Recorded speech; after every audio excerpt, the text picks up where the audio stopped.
समस्त प्रणाम सुभाष प्रणाम नुआ लेखा टिका मान मोरे अमिया रस खुदा करी थाए दूर मान मोरे अमिया रस खुदा करी थाए दूर प्लावित मनरे जपि थाए जिए पाए करुणा मार प्लावित मनरे जपि थाए जिए पाए करुणा मार मान मरे अंकुरित हुए हृदय चेतना शक्ति मान मरे अंकुरित हुए हृदय चेतना शक्ति मामा नाम जपि थाए जिए जीवन पाए से मुक्ति जीवन पाए से मुक्ति मान मोरे अमिया रस खुदा करी थाए दूर प्लावित मनरे जपि थाए जिए पाए करुणा मार मान मो एक संजीवनी मंत्र जीवने अमृत करई मारे ममतारे आशीष ढाली थाए कृपामयी मारे माटी मारे आकाश जोड़ी थाए माहेश्वरी मारे माटी मारे आकाश जोड़ी थाए माहेश्वरी अवचेतन ऊर्ध्व चेतना कुटाणी निये जोगेश्वरी अवचेतन ऊर्ध्व चेतना कुटाणी निये जोगेश्वरी मान में अच्छी अग्नि बीजाऊ चंद्र बीजार शक्ति मामा नाम जपि थाए जीवन पाए से मुक्ति जीवन पाए से मुक्ति मान मोरे अमिया रस क्षुधा करी थाए दूर प्लावित मनरे जपि थाए जिए पाए करुणा मार चंद्र बीज दिए शीतलता शक्ति शरीरे भरई धैर्य अग्नि बीज करे रूपांतर कार्य जीवने हुए सूरज विरोधी शक्ति देई थाए मुक्ति चंद्र बीज दिए शांति विरोधी शक्ति देई थाए मुक्ति चंद्र बीज दिए शांति मामा नाम जपि थाए जिए जीवन पाए से मुक्ति मनटी तार निर्मल होइब हृदय शुद्धता भितु सेतु सेतु मुह सेतु होई मा आसीछि सुवर्ण सेतु सेतु सेतु मोह सेतु होई मा आसीछि सुवर्ण सेतु मान मरे अमृत धार सदा बेले जपुनर मान मरे अमृत धार सदा बेले जपुनर मान मरे अमिया रस क्षुधा करी थाए दूर प्लावित मनरे जपि थाए जिए पाए करुणा मार मान मरे अमिया रस क्षुधा करी थाए दूर क्षुधा करी थाए दूर क्षुधा करी थाए दूर माँ वंदे मातरम।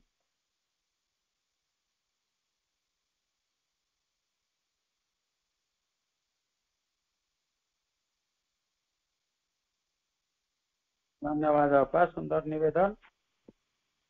एबे जीवा आध्यात्मिक आलोचना को आज आध्यात्मिक आलोचना रे विषय रखा जाइछि विषयटी होछि मनुष्य ही प्रकृति को दुखमय करी रखिछि मनीष प्रकृति को दुखमय करी रखिछि यही सुंदर आलोचना टिके सुनिया पई आम गणरे अछंती ताकू परिवेशन करिया पई हमर प्रिय सुभाष भाई इंजीनियर सुभाष चंद्र कर भुवनेश्वर भाई को अनुरोध करिबा आज पाठचक्र कार्यक्रम को आगो को नियंतु मांकर कृपा तांको ऊपर झरी पड़ू सुंदर भावे हमें आज शुणा आगामी 40 मिनिट धैर्यर सहित सुभाष भाई।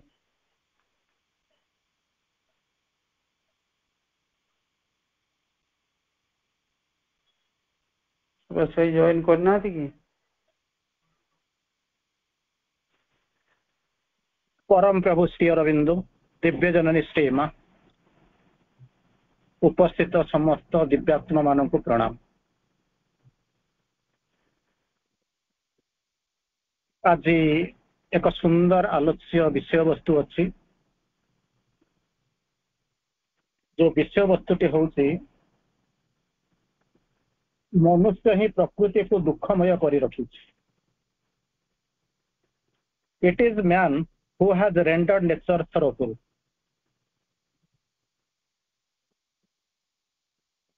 এই কথা শুনি সারিলা পরে যে প্রকৃতরে আমি জানিকি অଜଣା ভଳିଆ ରୋଲ କରିବା ଅଭିନୟ କରିବା ଦେଖିକିରି ନ ଦେଖିଲା ଭଳିଆ କରିବା ବୁଝିକିରି ନ ବୁଝିଲା ଭଳିଆ ହବ। କାରଣ ପ୍ରକୃତରେ ଆମେ ଜାଣିଛୁ ଯେ ଦୁନିଆର ଯେତେ ସମସ୍ୟା ଅଛି ସବୁ ସମସ୍ୟା ଆମେ ଅନ୍ୟ ମୁଣ୍ଡରେ ସିନା ଦେଇ ଦଉଛୁ କିନ୍ତୁ ସମସ୍ୟା ଗୁଡିକ ପ୍ରକୃତରେ ହଉଛି ଆମଠାରୁ ଉଦ୍ଭବ ହେଇଛି।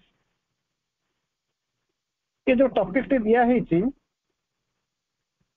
ମାଙ୍କର ଗୋଟେ ବାଣୀର ଛୋଟ ବାଣୀଟିଏ it is man who has rendered nature sorrowful। ମଣିଷ ହିଁ ପ୍ରକୃତିକୁ ଦୁଃଖମୟ କରିଦେଇଛି। ମୁଁ ଅନେକ ଏକ୍ସାମ୍ପଲ ଅଛି, ମୁଁ 5-10ଟା ଏକ୍ସାମ୍ପଲ ଆପଣଙ୍କୁ ଦଉଛି, ତାପରେ ଆମେ ପାଠ ପଢିବାକୁ ଯିବା। ଶ୍ରୀ ଅରବିନ୍ଦ କଣ ଲେଖୁଛନ୍ତି, ମା କଣ ଲେଖୁଛନ୍ତି, ଆମେ ପଢିବାକୁ ଯିବା।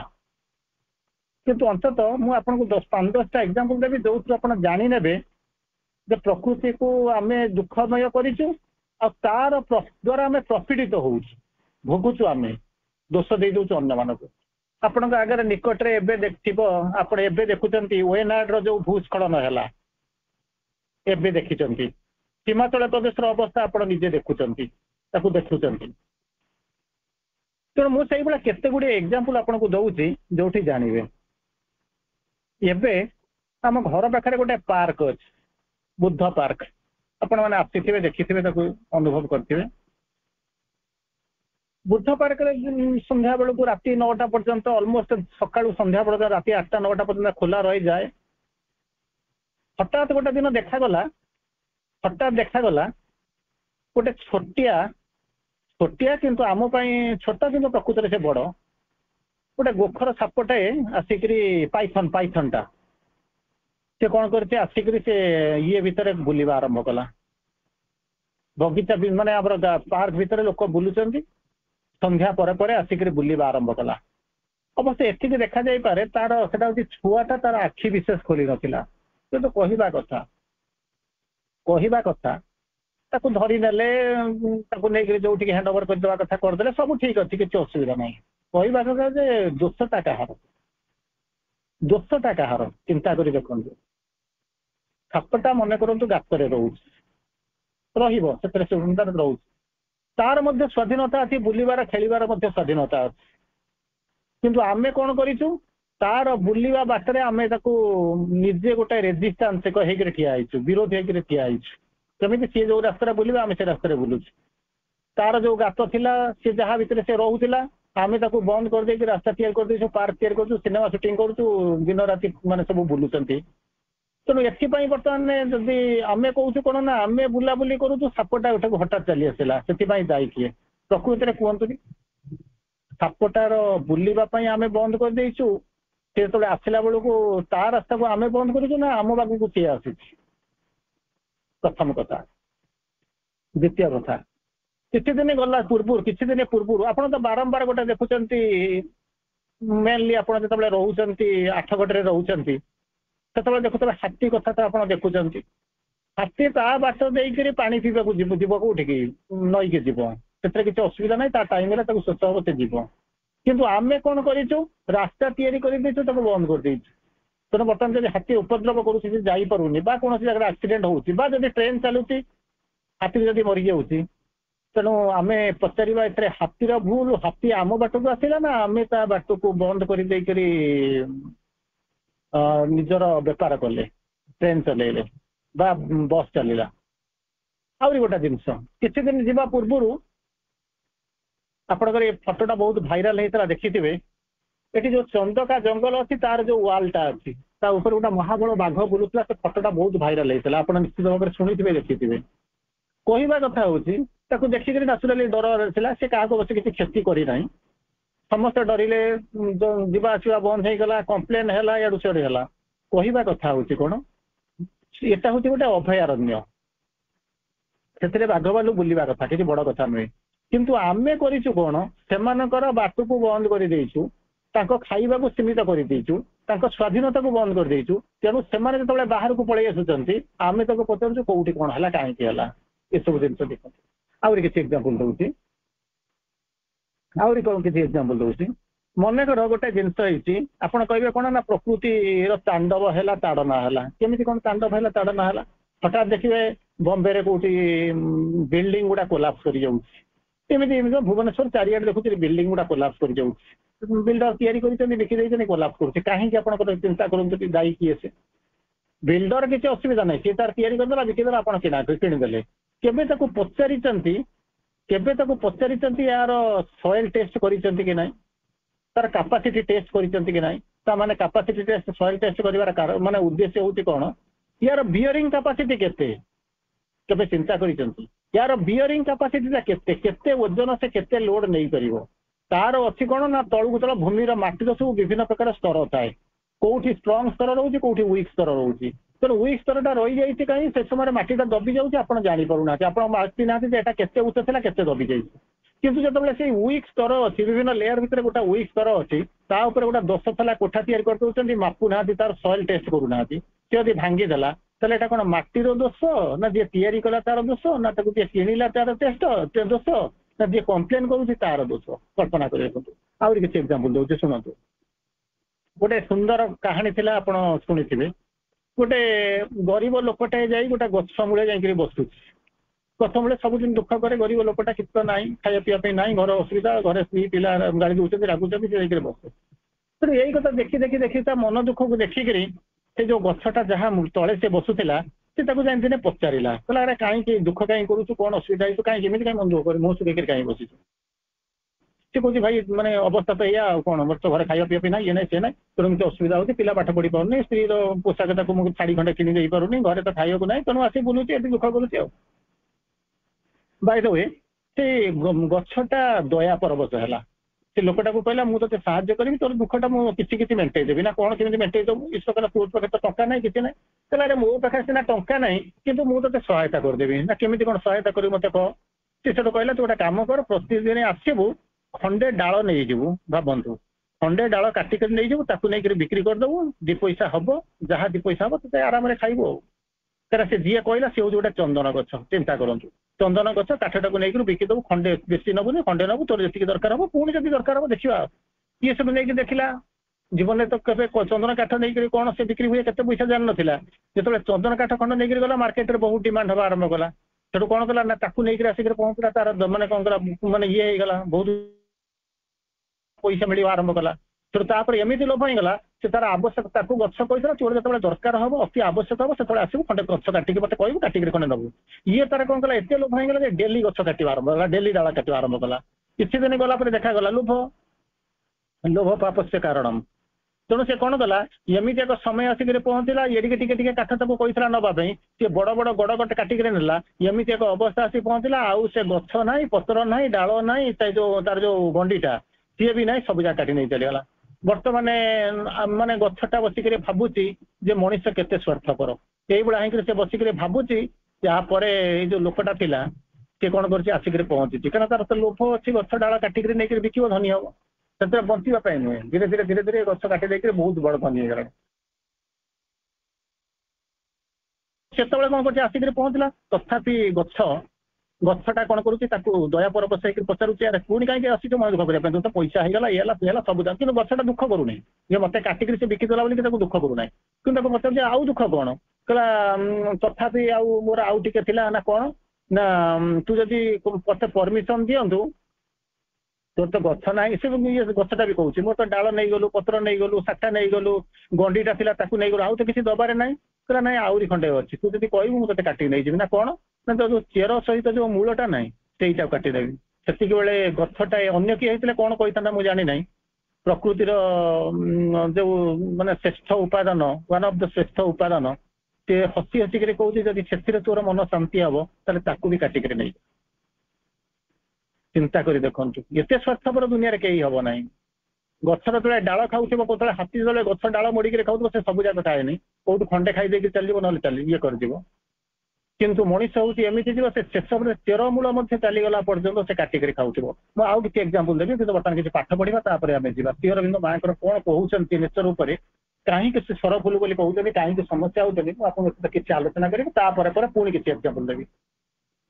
ଶ୍ରୀଅରବିନ୍ଦ ମାଙ୍କର ମେସେଜ ହଉଛି nature is happy to be beautiful. ଏ ଗୋଟେ ଚମତ୍କାର, ଗୋଟେ ବଢିଆ ସେଣ୍ଟେନ୍ସ ଲେଖା ହେଇଛି, ବଢିଆ ସେଣ୍ଟେନ୍ସ ଲେଖା ହେଇଛି। ଆପଣ ଯେମିତି କହିଲେ ନା, ଗୋଟେ ଜିନିଷ କଣ, ସ୍ତ୍ରୀ ଲୋକମାନେ ଅପା ମାନେ ଆପଣ ମାନେ ସବୁ ଥିବେ, ସେମାନେ କଣ କହିବେ, we are meant to be beautiful. भगवान गढ़ी स्त्री लोक मान सुंदर कर सुंदर हाँपाई ही गढ़ाई एमतीका जिन सेठी जमी नेचर हूँ प्रकृति को देखुं तेनाली माँ से रोमांटिकाली लिखुं बड़ा सुंदर भाव लिखुं nature is happy to be beautiful. आपको जिते सजेबे जिते सजेबे जिते सजेबे से आप खुशी होते भावतु प्रतिदिन जब सजा हम दिन को 5 थर सजेले आप खुशी होते। ठीक से भाया माँ कहते nature is happy to be beautiful. सुंदर देखा सुंदर हाँपाई सी भारी खुशी हुए जिते सौंदर्य तार बढ़िया से तार कौन खुशी हाँ आरंभ कर तार सेकेंड जिन से कहते nature rejects at our beauty. सौंदर्य को लेकर तो नाचुराली समस्ते खुशी हमें किंतु प्रकृति आपण मैंने सब माँ मैंने बसी अपा मैंने बसी सब देखुं से देखुं गुण कहीं वर्णना करदेव किए सुंदर कहीदेव से निश्चित भाव में मैंने बहुत खुशी हो जाती। आपड़ी एग्जांपल ने सका सका बेड टी बोलिक बेड टी गोटे खाती आपंकर सी अभ्यास थी ये करेंगे शोथे संडे हो छुट्टी थी जदि बेड टी आणिक आसिक पहुँची गला आप खाई जदि आपण कहीदेवे जब बरंग से लुणिया होता 3 बदल लुण पड़ी था जदि आप कहीदेवे मैंने केते टेस्टी होती देखिए कौन कहले दिन सारा आपको एमती खाइबा मिले आप चिंता करें कल्पना करें क्यों स्तर में आप ये माँ कहते nature rejects at our beauty. तर सौंदर्य को लेकिन से बहुत खुशी हुए उपभोग करे किंतु प्रथम हूँ कौन ब्यूटी। तेणु ब्यूटी इज द जय सफरिंग ऑफ नेचर।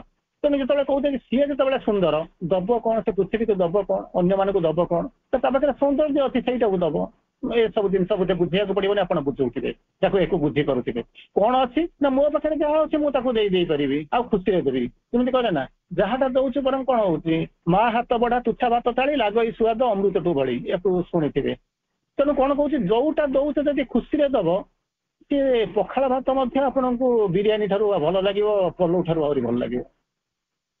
अच्छा तापर कहते कौन ना आपड़ देपारे कौन देवे मो पाखे जहाँटा अच्छी मुझे देवी से भाया कहूँ जदि प्रकृति पाखे कौन अच्छी ना एपर्तंत आम जो 2टा 3टा सेंटेंस आम पढ़ी सारूनी से कौन अच्छी ना सौंदर्यटा अच्छी सुंदर देखा भल लगे से सौंदर्य है बेलू से आनंदित हुए। तेणु बर्तमान अच्छी कौन पाखे मुख्यतः आम जाने पाखे गोटे जिन अच्छी जोटा कि कहते सौंदर्य अच्छे। तेणु माँ ताको कहते नेचर कौन होती ब्यूटी इज द जय सफरिंग ऑफ नेचर। जय सफरिंग आपण पाखे पैसा अच्छे आप पैसा दौरान आपण पाखे पैसा नहीं कर्म को अफरिंग कर आपण पाखे कर्म करूना पेयर टाक अफरिंग कर किए भक्ति टाक अफरिंग कर विभिन्न प्रकार किए इंटीग्राली सब जाक कर्म ज्ञान भक्ति एक अफरिंग कर कारण ये सब जिन जहाँ पाखे जहाँ अच्छी दौरान किंतु पूर्णयोगी मैंने आपण मैंने कौन कहते ना दौरान माने कहते ना सब जाक ज्ञान कर्म भक्ति एगुड़ा सब जाक दौरान। तेणु यहाँ हूँ जय सफरिंग। तेणु ये जो प्रकृति पाखे कौन अच्छी मुख्यतः जानिले आपण पाखे कौन अच्छी ना ब्यूटी अच्छी। तेणु से अफरिंग कर कौन नेचुराली ब्यूटी अफरिंग कर कि माँ ताको टिके सुंदर भाव लिखुंट कौन कहते ब्यूटी इज द जय सफरिंग ऑफ नेचर। जय आनंदर सहित से दे जमी आपण मैंने आनंदर सहित दौरान जमी खुशी बासी दौरान किसी निज रखुना एपटे जमी कहते माँ जमी आसिक कहले मोर बोली किसी रखनी है इच्छा पूरण जहाँ बाकी देव मोपाई जीवन बामर मैं संपूर्ण देदेई ये आपण संसार में आप घरे आप प्रतिदिनिया जीवन में देखुए जय सफरिंग। आउ गोटे जिन हूँ कौन अच्छा प्रकृतिर सबुठ भल गुण कौन प्रकृति जो कहते तार सबुठ भल गुण कौन जेनरसिटी बदान्यता। जमी किसी समय पूर्व आप गोटा कहली लोकटा आसिक कांदू दुख करूँ प्रकृति सही पारुनी अरे कहीं कांदुचु ना पैसा ना खाया दे पारुनी पिंधि पारुनी माने घरे सब कली हो चिड़चिड़ होते मुझे जापारूनी।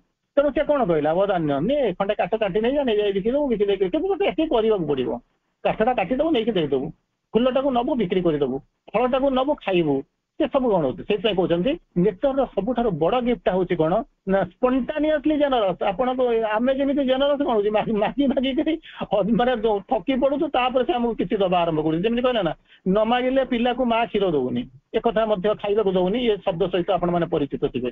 ସେଠି କହିବେ ନା ଆପଣଙ୍କର ଜେନେରୋସିଟି ଥିଲା, ତାର ନ୍ୟାଚୁରାଲି ଡ୍ୟୁଟି ହଉଛି ମାଟା ପିଲାକୁ ଖାଇବା ପାଇଁ ଦବ, ଯେ ଅସୁବିଧା ନାହିଁ। କିନ୍ତୁ ସେ ଅପେକ୍ଷା କରିଥିବ କାନ୍ଦୁ ମାଗୁ, ତାପରେ କଣ।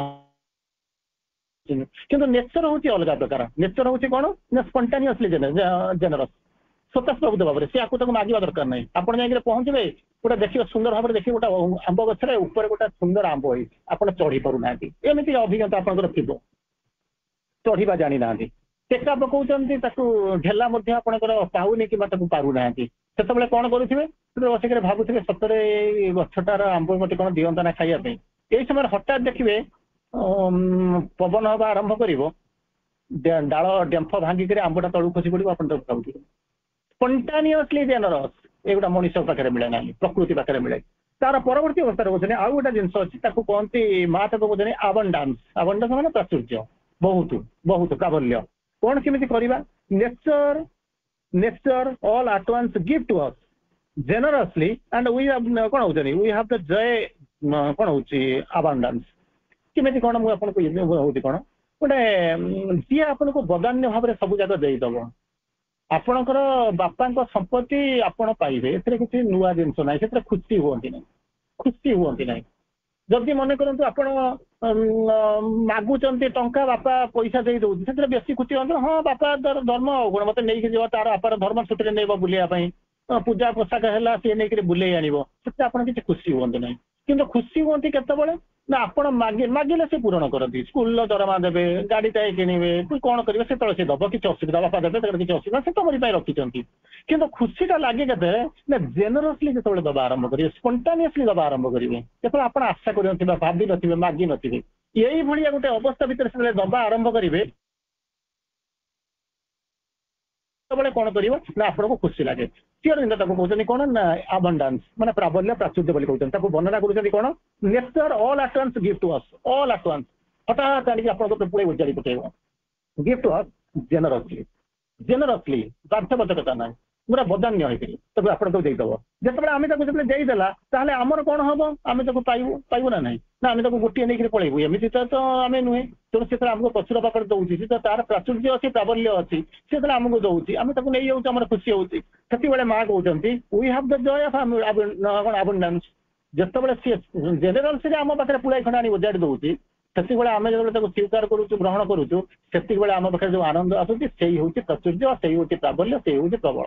ତାକୁ ବୁଝାଉଛନ୍ତି। ତେଣୁ ଆଉ ଗୋଟେ ଲାଇନ୍ ଦଉଛନ୍ତି, କଣ କହୁଛନ୍ତି, କାହିଁକି ଦଉଛନ୍ତି, କଣ କରୁଛନ୍ତି, nature nose that one day she will realise. ଆପଣଙ୍କର କେତେ ଗୁଡିଏ ଷ୍ଟୋରି ଆପଣଙ୍କୁ କହିସାରିଲେଣି। ମୁଖ୍ୟତଃ ସେ ଯୋଉ ଗଛ କାଟିକିରି ତାର ଚେରକୁ ଯେମିତି କାଟିକି ନେଇଗଲା ଯୋଉଟା କହୁଛନ୍ତି, ଆଚ୍ଛା ତା ଦେହରେ ଗଛଟା କଣ ଜାଣିପାରୁନଥିଲା, ଆପଣ ସେଇଠି ପ୍ରଶ୍ନ ପଚାରିବେ, ଏ ଗଛଟା କଣ ଜାଣିପାରୁନଥିଲା, ଏମିତିକା ବୋକା ଦୁନିଆରେ କିଏ ଅଛନ୍ତି? ସେ ସବୁ ଯାକ ଡାଳ କାଟୁଛି, ଆଖି ଫୁଟେଇ କାଟି ନେଇଯାଉଛି, କାନ କାଟି ନେଇଯାଉଛି, ମୁଣ୍ଡର ଚୂଳ କାଟି ନେଇଯାଉଛି, ବେକ କାଟି ନେଇଯାଉଛି, ହାତ କାଟି ନେଇଯାଉଛି, ଛାତି କାଟି ନେଇଯାଉଛି, ଗୋଡ କାଟ କାଟି ନେଇଯାଉଛି, ସେ ଜାଣିପାରୁନା, ସେ ଜାଣିଛି। କିନ୍ତୁ ମଣିଷ ହେଇଥିଲେ କଣ କରନ୍ତା, ଥାନାକୁ ଯାଇଥାନ୍ତା, କେସ୍ କରିଥାନ୍ତା, ନହେଲେ ତାକୁ ବାଡେଇଥାନ୍ତା, ନହେଲେ ମନା କରିଥାନ୍ତା, ଝଗଡା କରିଥାନ୍ତା। କିନ୍ତୁ ଇଏ କଣ କରିଛି, ପ୍ରକୃତିର ଗୋଟେ ଭଲ ଗୁଣ ହଉଛି କଣ, ସି ନୋଜ୍, ନେଚର ନୋଜ୍, ଜାଣିଛି। କଣଟା ଜାଣିଛି, that one day she will realise. ସେ ଜାଣିଛି ଗୋଟେ ଦିନ ସେ ଭାବିବ, ମୁଁ ତ ଚାଲିଯିବି, long after he is dead and gone, ଏମିତିକା ଶବ୍ଦ ସହିତ ଶ୍ରୀ ଅରବିନ୍ଦଙ୍କର ଯୋଉ ସିଆର୍ ଦାସଙ୍କର ଯୋଉ ପ୍ରତ୍ୟୁକ୍ତି ଥିଲା, ଆପଣ ତାକୁ ଶୁଣିଥିବେ। ତେଣୁ ସେଠି ବର୍ତ୍ତମାନ କହୁଛନ୍ତି ନେଚର ଜାଣିଛି ମୋର ଡାଳ କାଟି ନେଇଗଲା, ଗଛ କାଟି ନେଇଗଲା, ମତେ ମାରିଦେଲା, ମୋ ଚେର ମଧ୍ୟ ଉପାଡ଼ି ଦେଲା, ମୋର ମଧ୍ୟ ଆଉ ଉଠିବାର ସମ୍ଭାବନା କିଛି ନାହିଁ, ତାହା ମଧ୍ୟ ଜାଣିଛି। କିନ୍ତୁ ଜାଣି ସାରିଲା ପରେ ମଧ୍ୟ ପ୍ରକୃତି କଣ କରୁଛି, ଆପଣଙ୍କୁ ଅଭିଶାପ ଦଉନି। ମଣିଷ ଅଭିଶାପ ଦେଇଦବ, ଜନ୍ତୁଟାକୁ ଦେଖିଲେ, ସାପ ତାକୁ ଦେଲେ ମଧ୍ୟ କିଛି ନହେଲେ ହବ। ଭାଲୁଟାକୁ ବାଘଟାକୁ ମାରିଲା ବେଳକୁ ମଧ୍ୟ ସେ ଗୁଟା କଣ କରିବ, ସେ ରିଆକ୍ସନ ଅଛି। କିନ୍ତୁ ପ୍ରକୃତି ଏଠି ଯୋଉଟା ଥିବ, ସେ କଣ କରିବ, ସେ ଜାଣିଛି, ସବୁ ଯାକ ଜାଣିକରି କହୁଛି ନା ସେ ଗୋଟେ ଦିନ ରିଅଲାଇଜ କରିବ। ଆପଣଙ୍କର କେସ୍ ମଧ୍ୟ ସେଇଭଳିଆ। କଣ କରିବେ, ଯଦି ମନେ କରନ୍ତୁ ଆପଣଙ୍କ ବର୍ତ୍ତମାନ ଆପଣଙ୍କ ମା ମାନଙ୍କୁ କହୁଛି, କିମ୍ବା ବାପାଙ୍କଠୁ ସମ୍ ଏକ୍ସଟେଣ୍ଡ କହୁଛି, ତାର ଅଲଗା ଏକ୍ଜାମ୍ପଲ ଦିଆଯାଇପାରେ। ମାକୁ ଗୋଟେ ଯଦି ମନେ କରନ୍ତୁ ତାର ପିଲାଟା, ତା ଝିଅ ହଉ ପୁଅ ହଉ, ଚାପୁଡ଼ାଟା ପକେଇବ କି ତାକୁ ଗାଳି ଦବ, ମା ଦୁଃଖ କରେନି। ମା ଜମା ଦୁଃଖ କରେ ନା, ବାପାର ଟିକେ ରିଆକ୍ସନ ଆସେ, କଣ ନା ଏମିତି କଲି, ଏ କଲି, ସେ କଲି, ଏତେ କଲି, ଦେଖିଲା ବେଳକୁ ମତେ ଏଇ ଫଳ ମିଳିଲା, କଣ ଗୋଟେ ରିଆକ୍ସନ, କିନ୍ତୁ ମାର ରିଆକ୍ସନ ଆସୁନି। କାହିଁକି ଜାଣିଛନ୍ତି ନା, 10 ମାସ 10 ଦିନ ଗର୍ଭରେ ଧରିକିରି କେତେ ଗୋଇଠା ଖାଇକି ତାର ଚିନ୍ତା କରିପାରିବେନି, କେତେ କଷ୍ଟ ସହିକି ଆପଣ କଳ୍ପନା କରିପାରିବେନି। ତେଣୁ ତା ତୁଳନାରେ ଯଦି ସେ ପିଲାଟା ଯଦି ଉଠିକିରି ଯଦି ସାମାନ୍ୟ କାରଣ ଯଦି ରିଆକ୍ଟ କରିଦେଲା, ଖରାପ ଲାଗୁଥିଲେ ବି ସେ ହସିଦିଏ। କାରଣ ମା ପେଟରେ ଯେତେବେଳେ ଜାଣିଥିବ, ଯେତେବେଳେ ସେ ଶୋଇପାରୁନଥିବ, କଷ୍ଟ ହଉଥିବ, ଲେବର ପେନ୍ ହଉଥିବ, ତା ପୂର୍ବରୁ ଯୋଉ କଷ୍ଟ ହଉଥିବ, ମା ମାନେ ଯୋଉମାନେ ଥିବେ ସେ ଜାଣିଥିବେ, ତାଙ୍କୁ ବଡ ବୁଝେଇବାର ଦରକାର ନାହିଁ। କିନ୍ତୁ ସେତେବେଳେ ସେ କାହାକୁ କମ୍ପ୍ଲେନ କରେ ନାହିଁ। ଯୋଉମାନେ ଆସିକି ପହଞ୍ଚିବେ, ମା ଭଲ ଅଛି, ଇଏ ଅଛି, ସିଏ ଅଛି, ଖାଇଦବୁ, ଶୋଇଦବୁ, ଏମିତି କରିବୁ, ବିଶ୍ରାମ ନେବୁ। ଆରେ ବିଶ୍ରାମଟା ନେବି କଣ, ମୁଁ ତ ପେଟେଇକି ଶୋଇପାରିବିନି, ପଡେଇ ବି ମଧ୍ୟ ପାରିବି ନାହିଁ, କରିକି ଉପରକୁ ଅନେଇଥିବି, ଚାଲି ପାରୁନଥିବି, ଟେବୁଲର ଖଟରୁ ତଳକୁ ଓହ୍ଲେଇ ପାରୁନଥିବି, କିନ୍ତୁ ତଥାପି ମଧ୍ୟ ମା ଜାଣେ ସ୍ପଣ୍ଟାନିୟସଲି ଜେନରସ୍, ସ୍ପଣ୍ଟାନିୟସଲି ଜେନରସ୍ ତାକୁ କହୁଛନ୍ତି ସିଏ।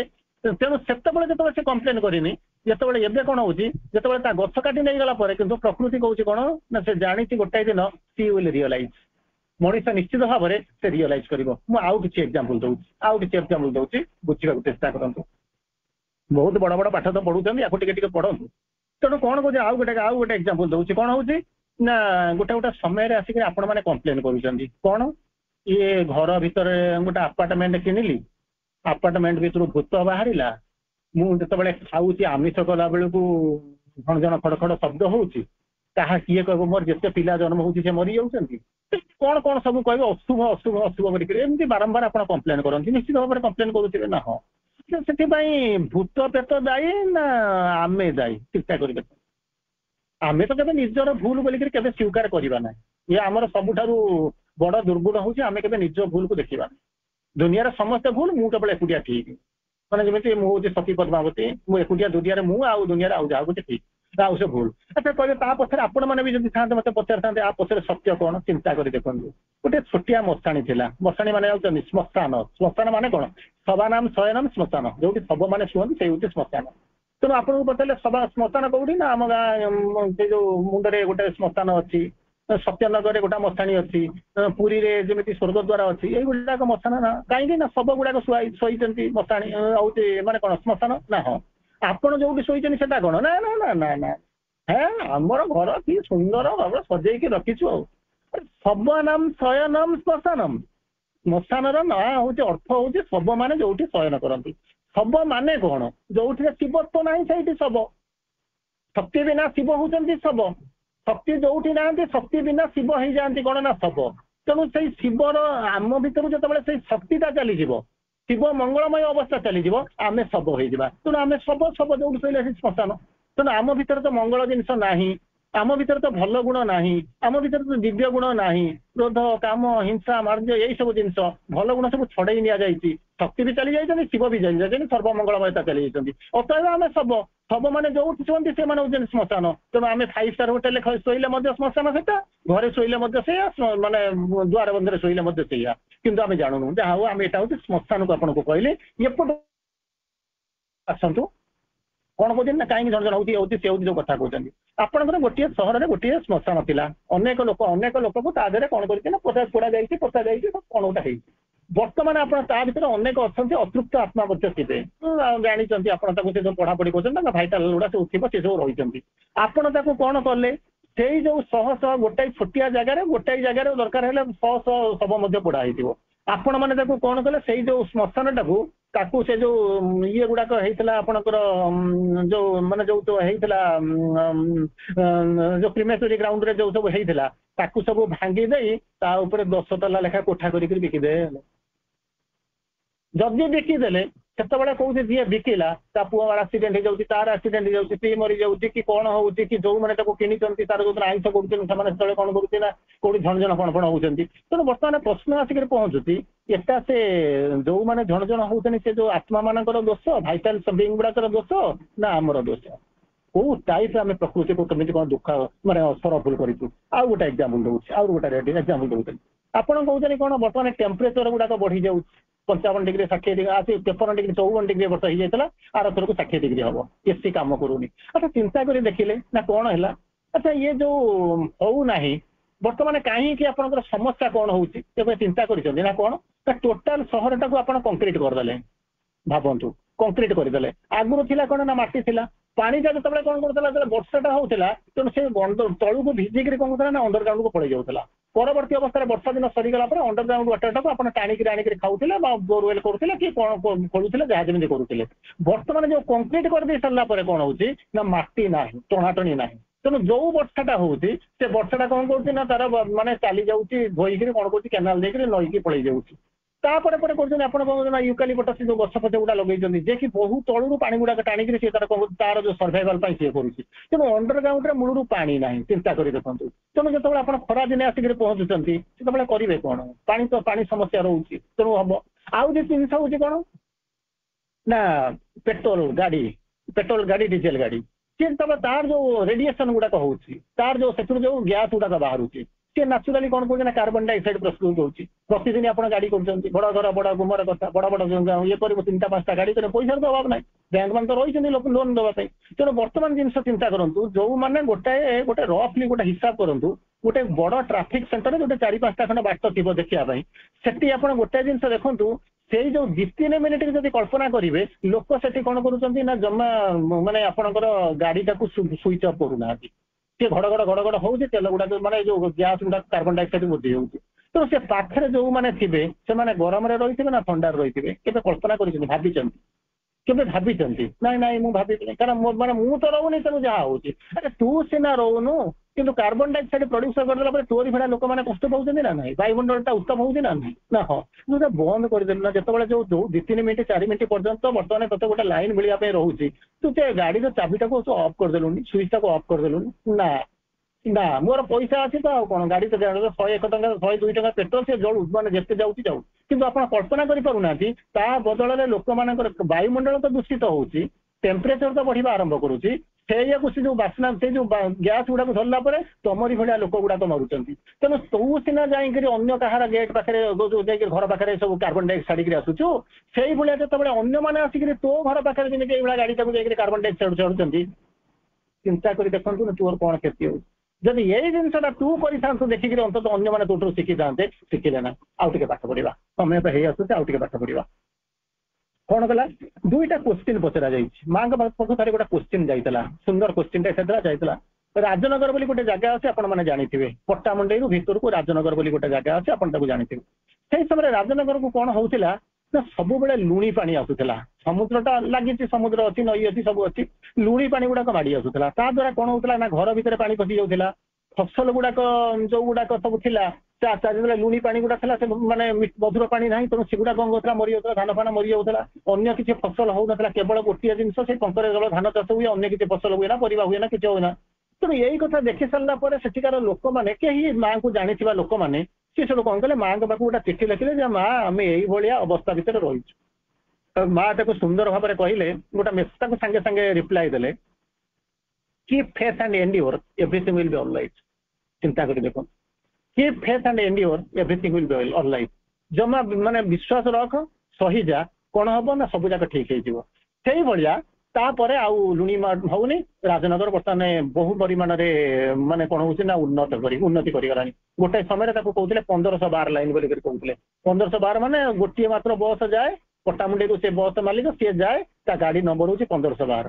ସିଏ ଯିବ, ତା ମନ ଯେତେବେଳେ ହବ ଲୋକ ହେଇସାରିବ ସେ ତାକୁ ନେଇକିରି ଯିବ। 2-4 ଘଣ୍ଟା 5 ଘଣ୍ଟା ଲୋକ ହେଲେ ତା ମନ ଯେତେବେଳେ ହବ, ତା ମଧୁଆ ନଉଥିଲା ତା ଗାଡିର ମାଲିକ, ସିଏ ତାର କଣ କରେ ଯେତେବେଳେ ତାର ମନ ହବ ତାକୁ ନେଇକିରି ଯିବେ। ସେପଟୁ ସେମିତି ଯେତେବେଳେ ଲୋକ ହବ ଆସି ପହଞ୍ଚିବେ, ସେମିତି କିଛି ନାହିଁ, ଗାଡିର କିଛି ମାନେ ଇଏ ନାହିଁ, ଆଗ ପଛ ନଥିଲା। ତେଣୁ ଏଇଭଳିଆ ଗୋଟେ ପ୍ରଶ୍ନ ପଚରା ଯାଇଛି ସାଇକ୍ଲୋନ ଉପରେ। ସାଇକ୍ଲୋନ ମାନେ ବୁଝୁଛନ୍ତି, ବାରମ୍ବାର ସାଇକ୍ଲୋନ ହଉଛି। କାହିଁକି ସାଇକ୍ଲୋନ ହଉଛି ଚିନ୍ତା କରି ଦେଖନ୍ତୁ। ସମୁଦ୍ର ପାଣିଟା ଭିତରକୁ ଆସିବାର କାରଣ କଣ? ଭିତରକୁ ଆସିବାର କାରଣ କଣ? ଫ୍ଲୋ ହବ, ଜୁଆର ଯୋଗୁ ଆସିବ। ଜୁଆରକୁ ଚେକଅପ୍ କରିବା ପାଇଁ ଝାଉଁ ଗଛ ସବୁ ଲଗା ହେଇଥାଏ। ଚିନ୍ତା କରି ଦେଖିଲେ ମନେ ଥିବ, ସମୁଦ୍ର କୂଳରେ ଗଲେ ବିରାଟ ଏରିଆ ଝାଉଁ ଗଛ ଲଗା ହେଇଥାଏ। ଝାଉଁ ଗଛ ଲଗେଇଲେ କଣ ହବ ନା ସେ ଜୁଆରଟା ଭିତରକୁ ଆସେ ନା, ସେ ଆବଜର୍ଭ କରିନିଏ, ସେ ପବନଟାକୁ ସେ କଣ କରିବ ନା ସେ ଧରିନିଏ, ସବୁ ହୁଏ। କିନ୍ତୁ ଆମେ କଣ କଲୁ, ଗଭର୍ଣ୍ଣମେଣ୍ଟ ତାର କଣ କଲା, ଆସିଲା ଝାଉଁ ଗଛ ଲଗେଇବା ପାଇଁ, ଆମେ କଣ କରୁ ଯେମିତି ଗଛଟା ବଢିଗଲା କାଟିକିରି ତାକୁ ବିକିଦେବା ଆରମ୍ଭ କରୁ, ନେଇକି ନହେଲେ ଜାଳିଦେବା ଆରମ୍ଭ କରୁ। କେମିତି କଣ ହବ ଚିନ୍ତା କରି ଦେଖନ୍ତୁ। ପ୍ରକୃତିଟା ଦୁଃଖ ଦଉଛି ଆମକୁ ନା ପ୍ରକୃତିକୁ ଆମେ ଦୁଃଖମୟ କରୁଛୁ? ଚିନ୍ତା କରନ୍ତୁ। ଆଉ ଗୋଟେ କ୍ୱେଶ୍ଚିନ୍ ହେଇଥିଲା ଯେ ସାଇକ୍ଲୋନ କାହିଁକି ହଉଛି, ଗୋଟେ ପ୍ରଶ୍ନ ପଚାରିଲା ପ୍ରକୃତିରେ ସାଇକ୍ଲୋନ ଗୁଡା କାହିଁକି ହଉଛି। ତାକୁ ମାହା କହୁଛନ୍ତି cyclone was simply a push from the earth nature.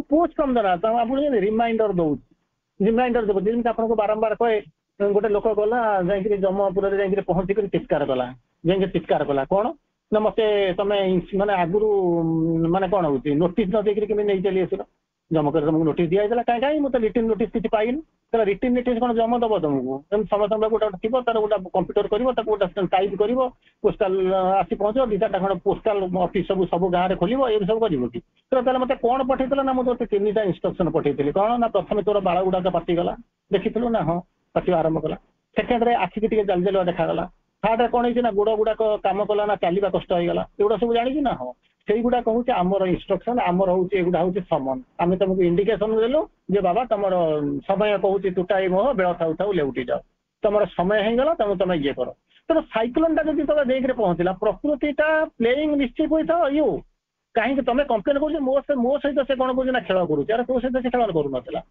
पहाड़ उपर गछटा तैयारी होता कहीं चापिक रही खसी नथी आपड़ से गछटा को काटी नहीं बाहर चली आसे तेणु बर्तमान से जो पत्थरटा धरी रखिए किए पवन है सी तार गड़ी पड़ा लैंड स्लाइड कला लोक बर्तमान मले जो वे नाइट बर्तमान 200-300 लोक अनेक लोक ट्राप होकर रही जमा पड़ना किए ताकू दोष दौर सी आपको दोष दौर कि जिनसा हूँ कौन ना गछ काटी नहीं बर्तमान से खसवा आरंभ कर लैंड स्लाइड कर आरंभ करूँ आ गोटे गोटे जिन करेंगे कौन करेंगे खଣି बेल्ट आपन को अलाउ करा जायछि माटी तले एतिकी पर्यंत एतिकी लेयर एतिकी ये पर्यंत रहिबो एतिकी तमे छाड़िबो आपन पूरा माने काटी करे नै जायछन आयरन ओर हो बा जोटा माने कोइला हो काटी करे नै जायछन आपन को मुंडो ऊपर मात्र सरफेस अछि गोटाई फुट से गोटाई फुट सरफेस ऊपर जदि गाड़ीटा चली जाओ से तळु गरी पड़िबो ना जदि 6-7 फुट जदि थांता ताले एटा खसी न थांता ताको कला किए ना मु कली अत्याचार आमे करिबा दोष दबा प्रकृति को केमति चिंता करंतु साइक्लोन ऊपर मा कहउछन सुंदर भाबरे cyclone simply a push from the earth nature push from the earth nature से आपको रिमाइंडर दउछि कोन करिया पई to wake up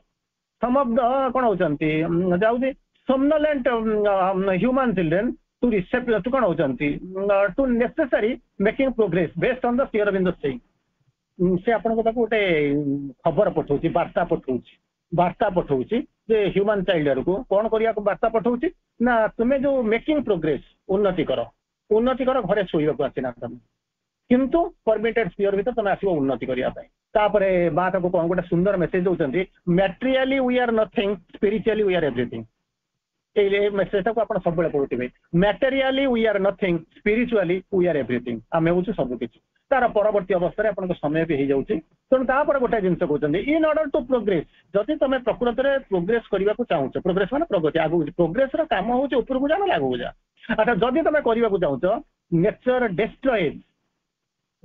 डेस्ट्रॉइज in order to progress nature destroys बेले बेले कौन हुए जमी आपन को आज जो 4टा ରୁ 5ଟା 10 जो सावित्री क्लास थी मुझे आज कहूली for a new creation destruction is necessary नव सृष्टि ध्वंसटा अनिर्वार्य तेणु आप कंप्लेन करें ये करें कहीं जमी है तेणु बर्तमान कहते in order to progress nature destroys उन्नति करने उन्नति आने प्रगति आने सृष्टि ध्वंस करे तो आप for new progression new creation कौन न्यू डिस्ट्रक्शन इज नेसेसरी तेणु तार ध्वंस करवा अनिवार्य तेणु किसी व्यस्त हवा दरकार ना कहीं एग्जांपल नियंतु कौन करेंगे आप मन करते गोटे बड़ जगह गोटे छोटिया चाल घर कर रही जीवन सारा चाल घर रही चाहते 5 तला कोठा या भल कोठा करने कौन हम कहना चाल घर था ये था चाल घर को भांगी देवा पड़ो कोठा या ठीक से भाया माँ जो आपंठ गोटे किसी छड़े नहीं जाऊँ आप अनुभव करुँच माँ को दोष दिंतु ना दोष बर खुशी हूँ जे मो हाथ में जब मतलब जी शक्ति थी मो पाखे जी शक्ति थी मोर जहाँ रिसोर्सेस थी सी कौन कर मैक्सीम कौन करता 2 किलो ओजन जिनस नहीं पारि था भाड़ा नहीं पारि था किंतु जेहेतु माँ नहीं गले बर्तमान मो हाथ टाक शक्ति करेंगे मत रिसोर्सेस देवे मत सामर्थ्य देवे मुझे कौन करी ना 20 किलो उठे नहीं पारि तेणु जमा किसी व्यस्त होनी पुनर्बार समय तो है कौन कर हाँ मुझे 3टा जिन कहूँ obstacles of nature obstacle of nature nature जो विरोधता केमी कौन आम देखा ऑब्स्टैकल्स ऑफ नेचर केमी कौन देखा यहाँ आप ह्यूमन नेचर आप देखा आरंभ करते ह्यूमन नेचर से देखिले विश्व प्रकृति देखुं बाहर प्रकृति देखुं ये देखुं कौन तापर कौन होती कौन ह्यूमन नेचर ऑब्स्टैकल कौन जो लिखुं 3 प्रकार गोटे हूँ कौन एब्सेंस ऑफ फेथ और इनसफिशिएंट फेथ विश्वास ना कि जो विश्वास अच्छी से यथेष नुहे हाँ हो पारे न हो पारे माँ कहते माने चलो देखा यही भाया जिन कौन कहते एब्सेंस ऑफ फेथ और इनसफिशिएंट फेथ प्रथम कारण द्वितीय कारण होते ना इगोइज्म तीन प्रकार इगोइजम आपन भीतर काम करे गोटा मेंटल गोटा वाइटल गोटा फिजिकल इगोइजम मेंटल इगोइजम कोन होची कोन कोन ताको कहउचंती clinging to its own ideas मु जहा जानि छी सेटा ठीक मु जहा जानि छी ता बाहर आ किते नाही ओन आइडियाज ये होची प्रथम होची मेंटल इगोइजम सेकंड इगोइजम ता कोठी आसी ना वाइटल इगोइजम ता केमिति कोन नउची कोन ना preferring own desires to true surrender मु समर्पण करिवि ना किंतु मोर जोटा दरकार सेटा पूर्ण हवा दरकार समर्पण ना पूर्ण हम केमी किंतु मुझे कौन कर क्लेम करी मोर हवा दरकार तेणु मुझे सरेंडर उपर प्रेसर दूसरी मुझे सरेंडर करी ना किंतु कौन हो मोर जो डिजायर गुड़ाक पूर्ण हम ये हूँ भाइटाल इगोइजम आउ गोटे इगोइजम अच्छी जहाँ को कहते फिजिकल इगोइजम कौन होती आभर कौन होती जहाँ को कहते आडहरिंग टू इट्स ओन हैबिट्स मोर 10टा बेला निद होची मु शोइबा कथा शोइबी गोटाए बेले भोक होची खाइबा कथा खाइबी मते एइटा भल लागे मते मु एई जगह रे बसिबी अरे तू सेटा तोते जो आडहरिंग टू इट्स ओन हैबिट्स निजर जो हैबिट गुड़ाक अच्छी ताकू से छाड़ ना प्रकृति नईब मुचते जदि मुचते शनि शनि शनि शनि माने धीरे धीरे प्रकृति जमा छाड़ी जाए ना जदि जाए धीरे धीरे तो भूली जाए जमा से छाड़ी जीवन से तार ता बाटर रही तार परवर्ती अवस्था कौन कहते ना मनीष पाखे कौन होती तृतीय प्रकार जिनस अच्छी प्रथम हूँ आब्सेंस ऑफ फेथ द्वितीय हूँ इगोइजम तृतीय हूँ कौन जहाँ कहते इनर्सिया और फंडामेंटल रेजिस्टेंस ऑफ अनकॉन्शियसनेस तार इनर्सिया माने बाध्य माने जो जहाँ को कहती आपण भाषा जो कहते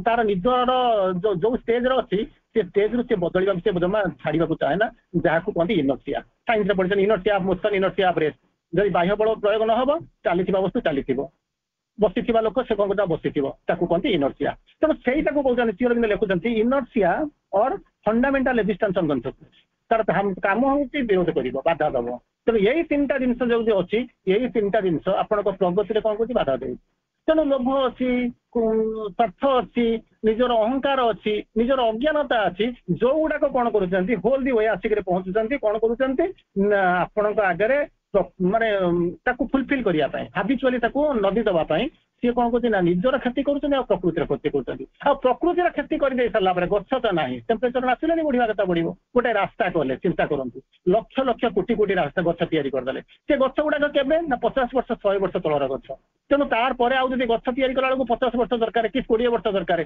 20 वर्ष भर टेम्परेचर केते बढ़ी जाए लोक केते मरी जाइए कल्पना कर देखते जहाँ को कहते कौन दायी किए से ना मुझे जानी आउरी गोटे गोटे जिन गाँव में रे अच्छा ना आप गाँव में तो मुझे करूनी अच्छा गाँव में कौन करूला ना चाष करूल चाष कला बेलू कौन होता ना प्रचुर चाष बिल था ता देहरे सब धान चाष करूल धान बिल कौन कहता ना पानी थिला पानी थेरा कादुआ होता तेणु कौन करूला ना जो कौन पवनटा आपको आसूला तेणु दिन राति होता बर्तमान कौन कले ना चाषटा को छाड़ीदे जमी गुड़ाक बिल्डिंग करने आरंभ कले रास्ता गुड़ाक सब कंक्रीट करदे तेणु पानी तो ना बर्तमान कांदुंट आप जो मैंने सहर में तो कांदुले किंतु बर्तमान गाँव में कांदा आरंभ कर उद्देश्य हूँ कौन प्रकृति उपर आपण मैंने कौन कर अत्याचार करने आरंभ कर अत्याचार कौन कर दुखमय आरंभ कर आरंभ कर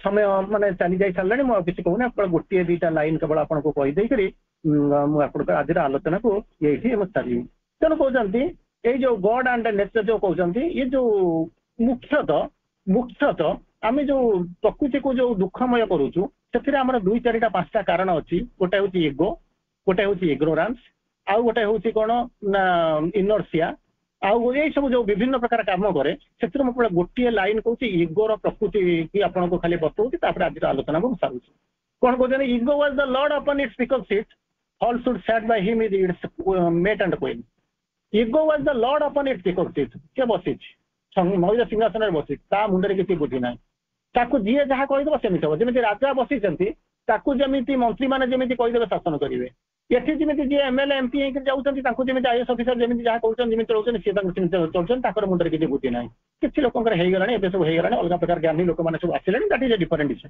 तेणु बर्तमान कहते एटी जो lord upon its peacock seat से जमी राज्य चलाऊँ देश चलाऊँ जमी सिंहासन में सेमती अहंकार कौन करना गोटे तार मयूर सिंहासन पर बसी बसी शासन करुँगी ना falsehood sat by him जी जो मयूर सिंहासन में बसी से कड़े जी बसी सी कौन करुँचे सी किए से ना सी हूँ फॉल शुड कौ अवस्था अच्छी केमी कौन अच्छी केमी अवस्था अच्छी ना मेट एंड क्वीन